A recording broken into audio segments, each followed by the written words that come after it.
This session is for potential applicants to the NDIS, carers, family and friends, and I hope you find it informative. The information that we're going to present on today is current as of June 2023, and the most up-to-date information can always be found on the NDIS website and by calling us, which I'll provide our contact details at the end.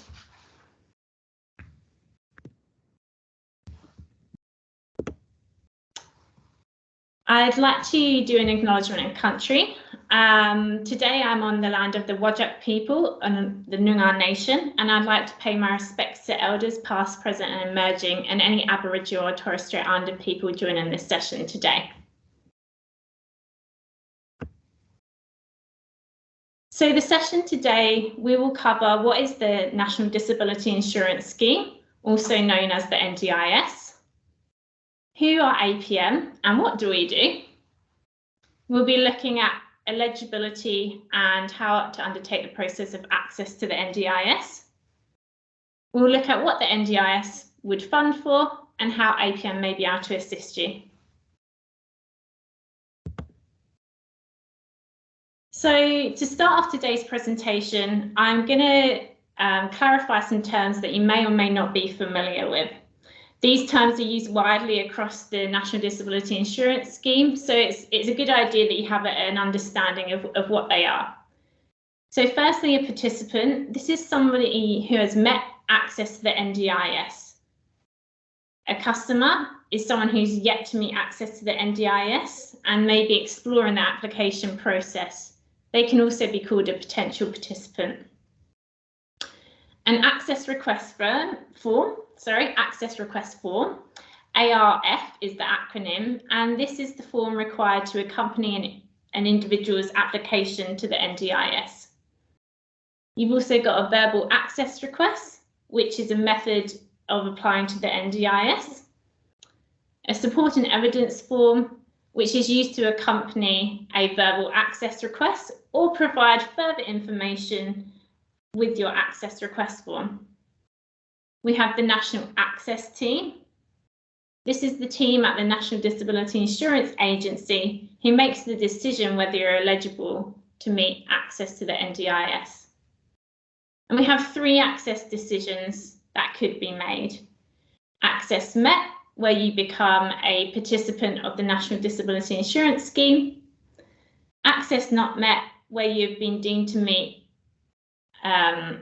one or more, or deemed not to meet one or more of the access criteria, and further evidence required, which is where the National Disability Insurance Agency, they don't have all the information there to make a decision about whether you're eligible or not. So they're giving you another opportunity to provide evidence about your disability and whether it's permanent and significant. So what is the NDIS? As I alluded to earlier, it's an acronym. It stands for the National Disability Insurance Scheme. It's a government programme to support people with disabilities, but does not replace other existing services within mainstream services within Australia. For example, this might include the health system, the education system, Centrelink system. The NDIS that is there to support people with a permanent and significant disability, but does not replace what other systems do within the Australian society. We call people who are receiving support from the NDIS participants. And the NDIS is an insurance scheme because all taxed Australians contribute through their Medicare levy and other taxes. If a person is under 65 years and has or develops a permanent disability, they may be eligible to receive support that is free and tailored to them. The primary focus of the NDIS are individual plans which are made for each person in the scheme. The plan is designed to give a person the support they need to live an ordinary life. So who is APM?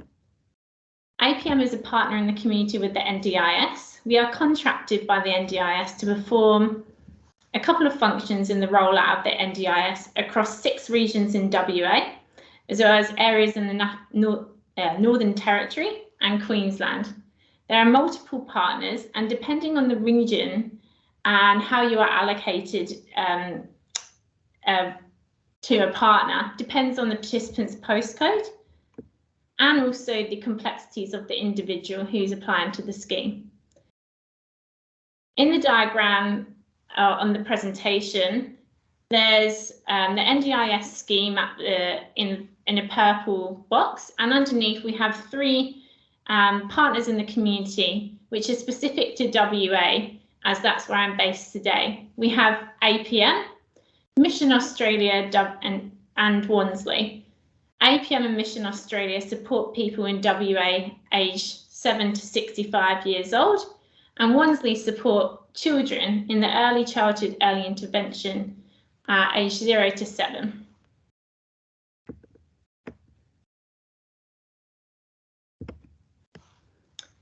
So what is access to the NDIS?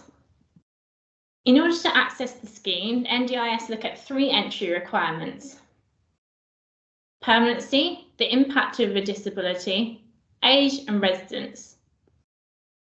Age, you have to be less than 65 years old when you first apply to access the NDIS.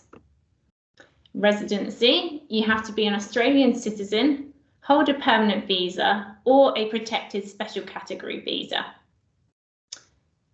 For permanency, you have to have a disability that is all the likely treatment options for that have been explored, and there's no other treatment options available to remedy that impairment. It has to be lifelong or likely to be lifelong. And finally, it has to have an impact on somebody's day-to-day functioning. It must significantly affect how somebody goes about their daily life. So, in total, you have to have evidence of a permanent and a significant disability, as well as being aged 0 to 65 and meet the residency requirements of an Australian citizen, a permanent visa holder, or a protected special category visa.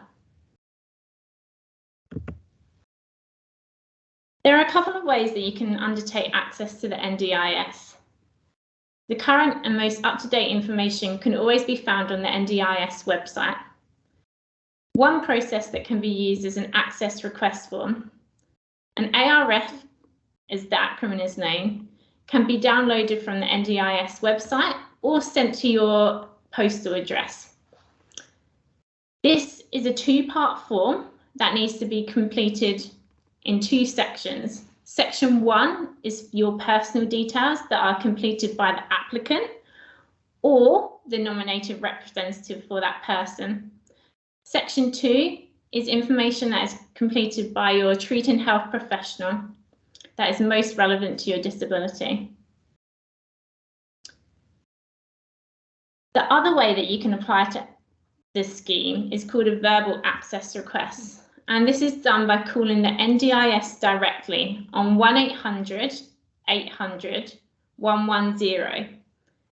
You will get put through to the National Call Centre for the NDIS, and a person will ask you details around your age, residency, and disability. And in this call, it takes probably around 20 to 30 minutes. They will complete section 1 of the access request form with you. The health professional will still need to give evidence of your disability, and this will be done by the NDIA sending out a supporting evidence form to your email or home address, or however your preferred communication method is. You will then take that to your treating health professional for them to complete. Once it's completed, you send it back to the National Disability Insurance Agency, and then it will be assessed to see whether you meet the eligibility criteria.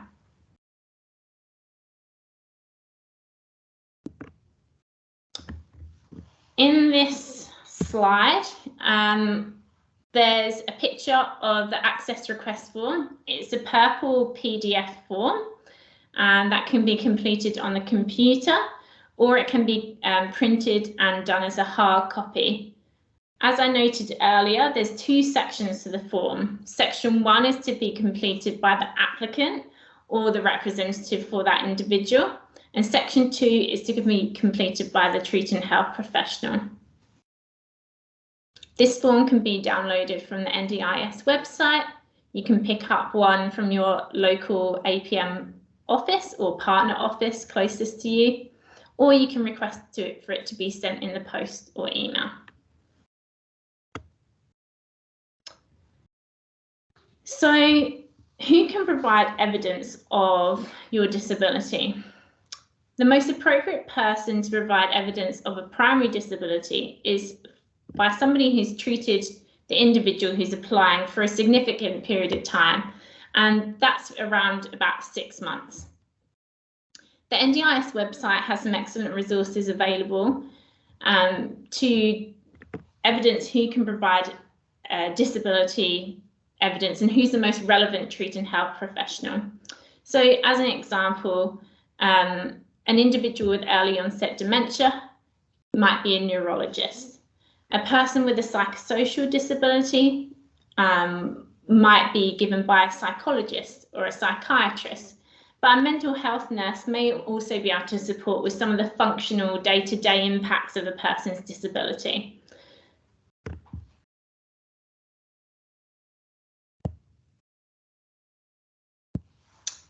Now we're just going to look at the eligibility criteria for the NDIS for a permanent disability, which is also known as section 24(1)(b).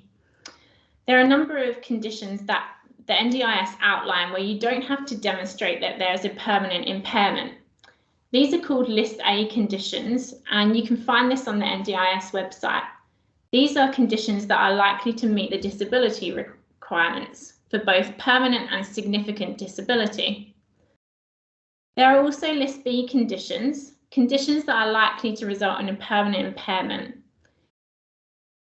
If your diagnosis is not on either of these lists, you will be required to provide information confirming that the impairment is permanent.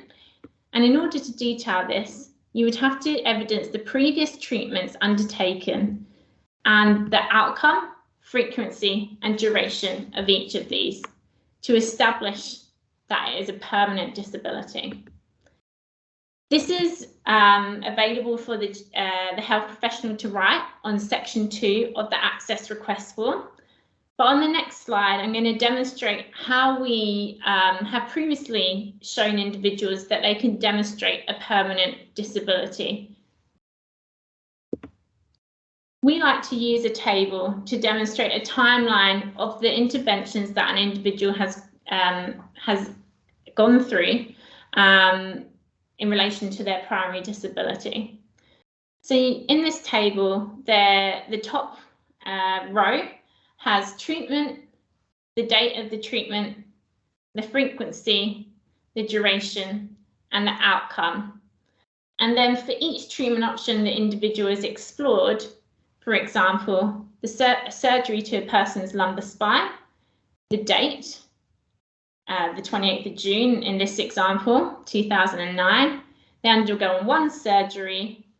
The duration is not relevant, but the outcome is, and there was no significant improvement to their function as a result of that surgery. We've then gone on to do the same for the physiotherapy and the occupational therapy that they explored since the surgical intervention. And this can be a way to demonstrate the timeline of the history of treatment options. Other examples of outcomes might include that the intervention was effective, it was partly effective, it was untolerated or not pursued because of X, Y, Z. Reasons including lack of finances and proximity to services are not sufficient reasons for not engaging in a treatment option, due to the fact that there are other services within the Australian government to support people, such as the health system.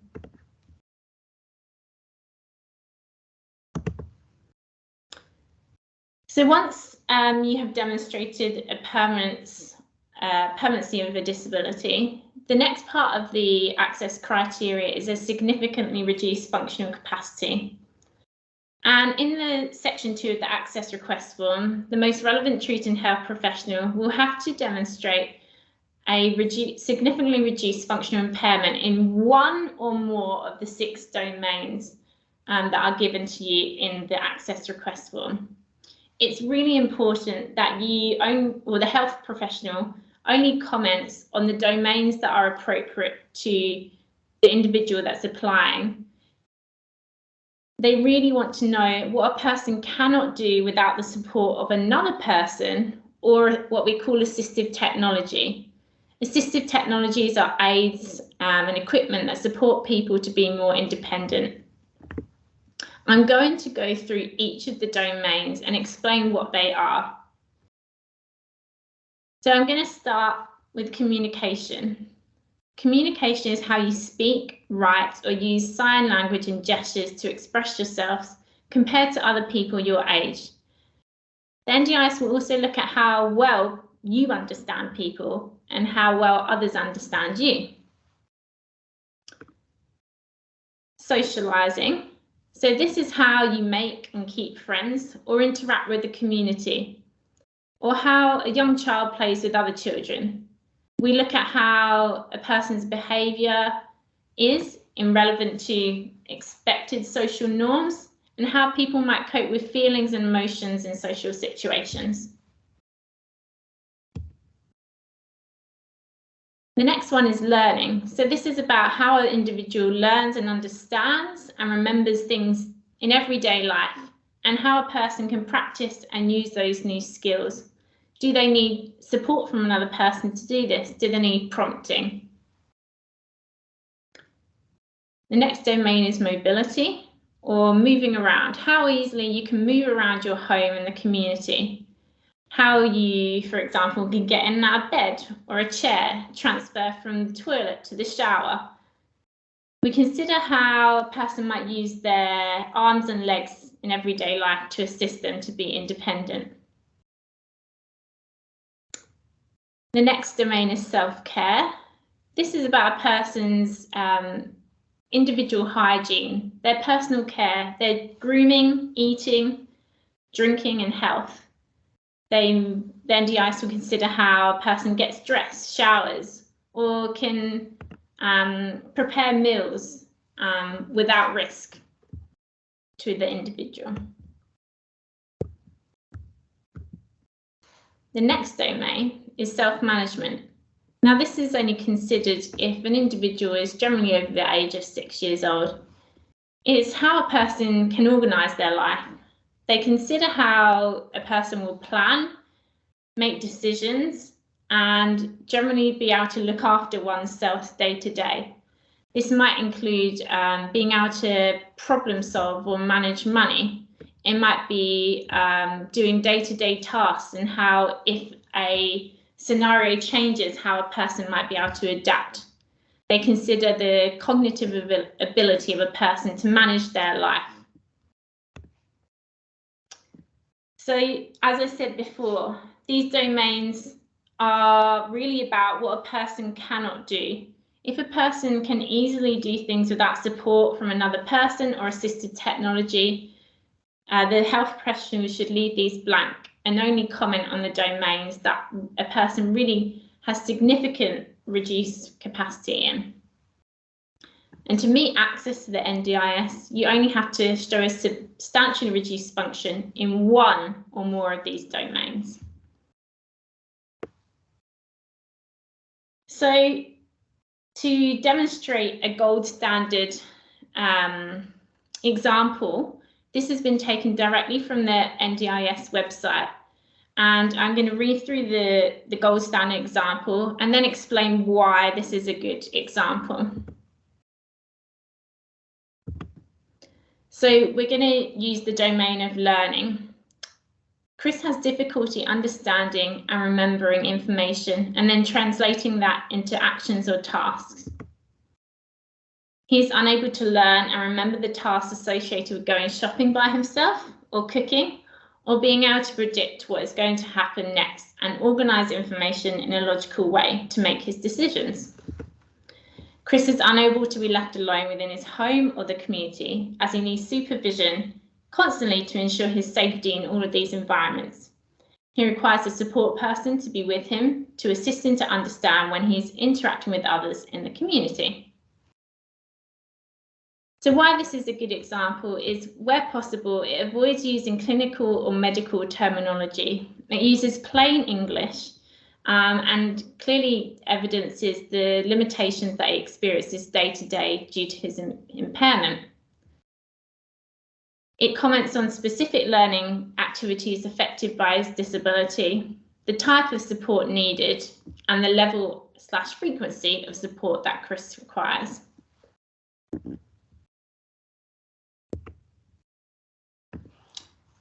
I'm next briefly going to touch on people who are applying to the NDIS with a primary disability of a psychosocial disability. Psychosocial disability is a term that's used within the NDIS from people who experience mental health issues. And for this, it can be hard for people to demonstrate a permanency of disability, which is why we recommend that you use the evidence of psychosocial disability form to demonstrate a permanent and significant disability. This form can be found on the NDIS website by typing in evidence of psychosocial disability form. If somebody is applying to the NDIS with a psychosocial disability as their primary disability that they are looking for support with from the NDIS, they would need to clearly evidence that they've explored all the recommended and available treatment options for their clinical recovery. They can be receiving ongoing treatment, but it's recovery focused. It's not going to make a significant difference to the permanency of their impairment. There's no List A or List B conditions for a psychosocial disability, but having a diagnosis can be extremely helpful. Although if a person doesn't have a specific and named diagnosis, it's not required by the NDIS. There can be cases where a psychiatrist disagrees with another psychiatrist about what the actual specific diagnosis for an individual is.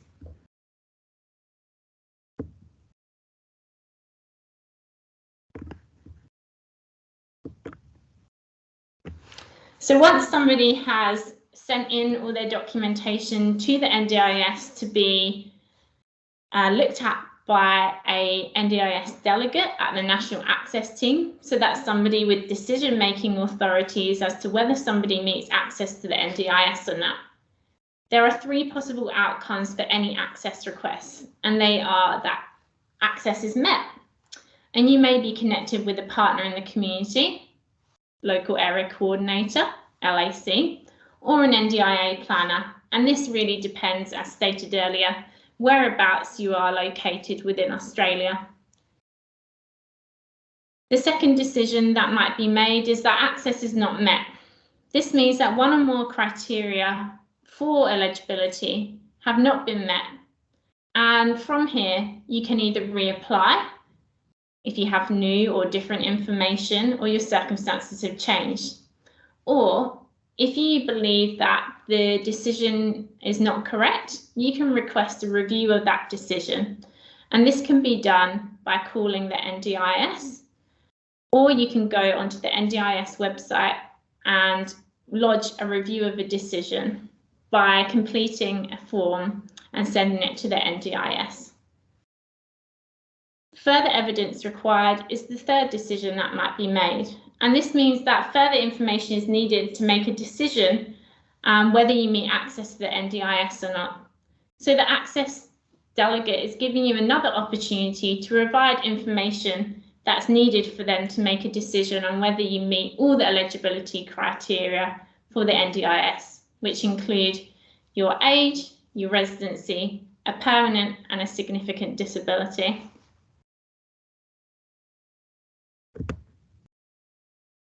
So if you did meet access to the NDIS only fund for things that are reasonable and necessary. And this means that the funding that you are given to support you must be related to your primary or secondary permanent disability. And what this means is that you meet access for a physical disability, for example, you only get supports related to your physical disability. If you also have a hearing impairment, you would need to apply for that as well to get funding for both your physical impairment and your hearing impairment. NDIS doesn't fund day-to-day living costs that are unrelated to a participant's disability support needs. For example, this might be groceries, rent, childcare that every Australian would pay for, regardless if they have a disability or not.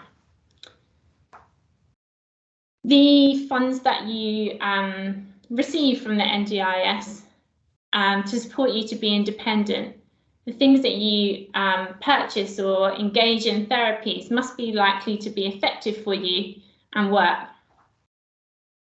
And finally, the NDIS takes into account support given to the individual or the participant by other government services, families, carers, and other networks within the community that are there.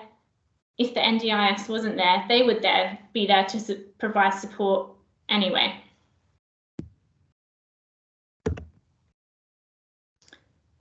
That is the end of the session. On the screen here, we have some contact details that you can reach out to us if you're wanting some support around applying for the NDIS. The first number on the screen is the APM National Inquiries number. This is 1800 276 522 and operates in business hours. If you phone this number, you'll be connected with a local area coordinator and they will support you with your questions. The second option is to email us at apmnet@ndis.gov.au. An LIC will respond to your email and provide you with support if required. Or the final option is to call the National Disability Insurance Agency directly. Their number is 1800 800 110. Thank you for listening to today's session, and I hope you found it informative.